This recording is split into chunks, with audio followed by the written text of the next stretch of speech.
Saludos mis estimados estudiantes, sean ustedes bienvenidos a la clase de matemáticas unidad número 5, semana 2. Vamos a ver el cálculo de distancias. Entonces, al principio vimos el teorema de Pitágoras, pero vamos a aprender a cómo el teorema de Pitágoras nos ayuda o nos permite calcular la distancia entre dos puntos, es decir, los vértices que hay, bueno, el vértice entre estos dos vértices. Vamos a ver. Tenemos aquí un ejemplo, dice, el dormitorio de Pablo es rectangular y sus lados miden 3 metros, mira, 3 metros, 4 metros, es decir, es de 3 por 4 su cuarto. Se decidió dividirlo en dos con una cortina que une dos esquinas opuestas, así de esta manera. La letra D vendría a representar la cortina. Para determinar cuánto mide la cortina, se procede de la siguiente manera. Bueno, esto es teorema de Pitágoras, porque esto, al hacer nosotros una cortina como esta, pues prácticamente hemos creado un triángulo rectángulo.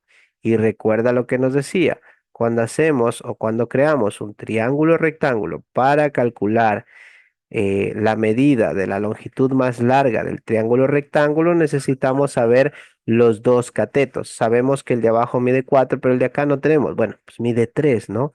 Es lo mismo. Cateto A, pues ponémosle que mide 3. Entonces, calculamos la hipotenusa. La hipotenusa sería D elevado al cuadrado es igual al cateto A elevado al cuadrado más el cateto B elevado al cuadrado. 3 elevado al cuadrado es 9, 4 elevado al cuadrado es 16, 9 más 16 es 25 y esta potencia pasa en forma de raíz.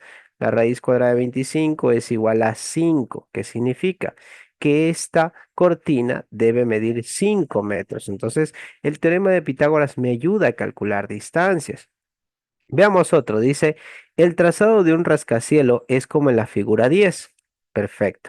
Se puede calcular la medida del lado oblicuo aplicando el teorema de Pitágoras. Veamos. Claro que sí, ¿esta medida la puedo calcular? Sí, porque puedo aplicar la medida del teorema de Pitágoras. ¿Cómo? Creando un triángulo rectángulo como lo ha creado aquí. Pero ¿y cuánto mide el cateto a este? Pongámosle el cateto A.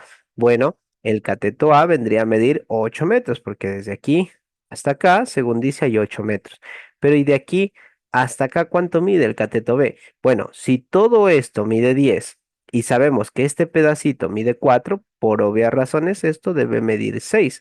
Entonces tenemos un pequeño triángulo rectángulo con estas dimensiones de 8 y de 6. Entonces queremos saber entonces cuánto mide la longitud más grande.